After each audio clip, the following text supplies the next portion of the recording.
आजिर एही भिडियोटी मु आपनकु शिखेइबी गोटिए पियाज आउ छुंचीर साहाय्य आपण किपरि केउ भी झियो बा विवाहिता नारी को पटेई पारिबे, निज बसरे करि पारिबे। सीए तुम पाखकु आसीबा पई बाध्य हेबो, जहा चाहिबे ताहा करिबो।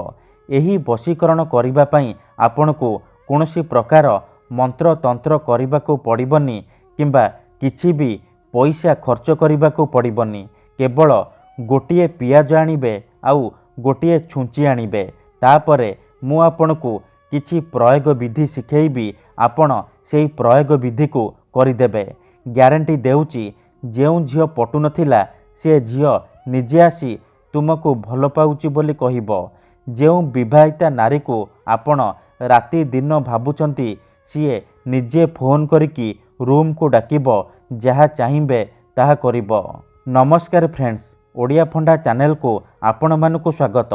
आपण समस्ते केउ ना केउ झियो बा पड़िशा घर सुंदरी भाउज को देखी ताड़ को आकर्षित हेउथिबे, ताकू पटेइबाकू चाहुथिबे, किंतु जेते चेष्टा कले मध्य आपण ताकू पटेई पारुनाहांती, ताकू निजर मन कथा कहिबाकू डरुचंती। आउ आपण चाहुचंती कि से झियो बा नारी निजे आसी आपणकर सब इच्छा पूरण करू।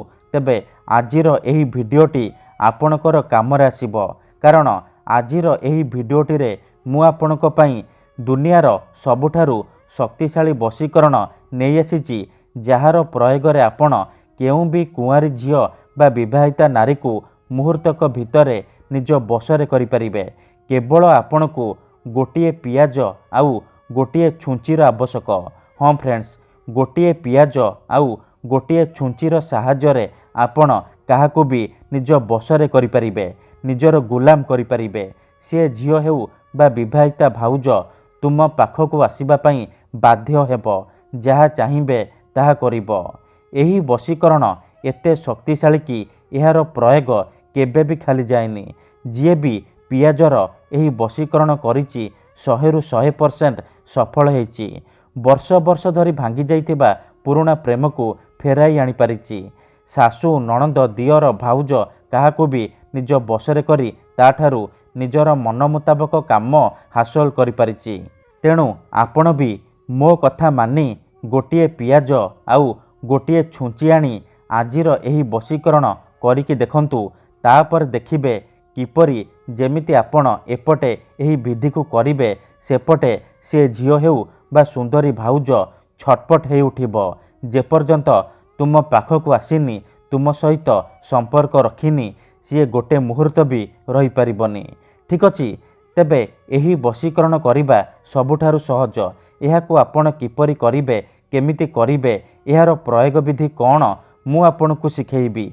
संपूर्ण प्रयोग विधि मु आपनकु शिखेइबी। जानिबा पई मोर आपण मानकु अनुरोध कि आपण भिडियोटी को पूरा ध्यान सहित शेष पर्यंत देखिबे। अधारु छाड़िकी पळैले किंबा काटी काटी देखिले आपण किछि भी बुझी पारिबेनी। परे आपण कमेंट करिबे, गुरुजी आपणकर वशीकरण काम करूनी। देखंतु, पियाज आउ छुंचीर एही वशीकरण महाशक्तिशाली वशीकरण, किंतु एहाकू आपण संपूर्ण विश्वास, निष्ठा आउ एकाग्रतार सहित करिबे। देखंतु, मु आपणकू कहूची जेउपरि आपण भगवान को मानुचंती, भगवान को उपरे विश्वास रखिचंती, निजर सबु दुख कष्ट असुविधा भगवान को जणाउचंती, जदि से असुविधार समाधान न हैला तार माने नुहे कि भगवान नांती। सेही परि तंत्र मंत्र हुए, वशीकरण काम करे, किंतु एहाकू आपणकू सिद्ध करिबाकू पड़िबो। प्रयोग विधि को ठीक भाबरे करिबाकू पड़िबो। मु आपणकू जेमिति शिखेइबी आपणकू ठीक सेही परि करिबाकू पड़िबो। तेबे जाई मु आपणकू ग्यारंटी देउची आपण जेउ झियो बा नारी उपरे पियाजर एही वशीकरण प्रयोग करिदेबे, सीए सेही समय ठारू आपणक आड़कू आकर्षित हेबाकू लागिबो। आपण ताकू जहा कहिबे सीए करिबो, आपणकर सब इच्छा पूरण करिबो। एही वशीकरण आपण किपरि करिबे चालंतु जानिबा। विधिटी जानिबा पूर्वरु जदि आपण आम चैनल को नुआ आसीचंती, तेबे दयाकरी चैनल को सब्सक्राइब करी पाखरे थिबा बेल आइकन को मध्य दबाई दियंतु, जहा द्वारा आमे ଯେଉଁ ବି ଭିଡ଼ିଓ ଅପଲୋଡ଼ କରିବୁ ସର୍ବପ୍ରଥମେ ଆପଣ ଦେଖିପାରିବେ ଆଉ ତା'ର ଲାଭ ପାଇପାରିବେ। ତେବେ ଚାଲନ୍ତୁ ଜାଣିବା ଏହି ବଶୀକରଣ ଆପଣ କିପରି କରିବେ। ମନେ ରଖନ୍ତୁ, ଏହି ବଶୀକରଣ ବିଧିକୁ ଆପଣ କେବଳ ଶୁକ୍ରବାର ଦିନ କରିବେ। ରାତିରେ ଶୋଇବା ପୂର୍ବରୁ କରିବେ। ବିଧିଟି କରିବା ପୂର୍ବରୁ ଭଲ ଭାବରେ ହାତ ଗୋଡ଼ ଧୋଇକି ସଫା ବସ୍ତ୍ର ପିନ୍ଧିକି ନିଜର ବିଛଣା ଉପରେ ବସିକି ଏହି ବଶୀକରଣ ଆରମ୍ଭ କରିବେ। ମନେ ରଖନ୍ତୁ, ଏହି ବଶୀକରଣ ହେଉଛି ମୁସଲିମ ବଶୀକରଣ। ଏହାର କୌଣସି ପ୍ରକାର କାଟ ନାହିଁ। ତେଣୁ ଏହାକୁ ଆପଣ ଭାବିଚିନ୍ତିକି ପ୍ରୟୋଗ କରିବେ। ତେବେ ଚାଲନ୍ତୁ ଜାଣିବା ଏହି ବଶୀକରଣ ଆପଣ କିପରି କରିବେ। ମନେ ରଖନ୍ତୁ, ଏହି ବଶୀକରଣ କରିବା ପାଇଁ ଆପଣ ଗୋଟିଏ ପିଆଜ ଆଣିବେ, ଆଉ ଗୋଟିଏ ଛୁଞ୍ଚି ଆଣିବେ, ଆଉ ଗୋଟିଏ କଳା ରଙ୍ଗର କଲମ ଆଣିବେ। ଏତିକି ଜିନିଷ ଆଣିସାରିବା ପରେ ନିଜର ଶୋଇବା ବିଛଣା ଉପରେ ବସି ପଡ଼ିବେ। ଧ୍ୟାନ ରଖିବେ ଯେମିତି ଆପଣଙ୍କୁ କେହି ଦେଖିବେନି କିମ୍ବା ଡାକିବେନି। ତାପରେ ପିଆଜ ଉପରେ ସେଇ ଝିଅ ବା ସ୍ତ୍ରୀର ନାମ ଲେଖିବେ ଯାହାକୁ ଆପଣ ପଟେଇବାକୁ ଚାହୁଁଛନ୍ତି। ତା ପାଖରେ ନିଜର ନାମ ଲେଖିବେ। ନାମ ଲେଖିସାରିବା ପରେ ସେ ପିଆଜକୁ ବାମ ହାତରେ ଧରିବେ ଆଉ ଛୁଞ୍ଚିକୁ ଡାହାଣ ହାତରେ ଧରିବେ। ତାପରେ ଆଖି ବନ୍ଦ କରିକି ସେଇ ଝିଅ ବା ନାରୀକୁ ମନେ ମନେ ଭାବିବେ। ତାର ମୁହଁକୁ ନିଜ ମନରେ ଭାବିବେ। ତାପରେ ଏହି ଶବ୍ଦକୁ 21 ଥର ପଢ଼ିବେ। ୟା ମଜିଦୁ, ୟା ମଜିଦୁ, ଏହିପରି ଆପଣ 21 ଥର କହିବେ।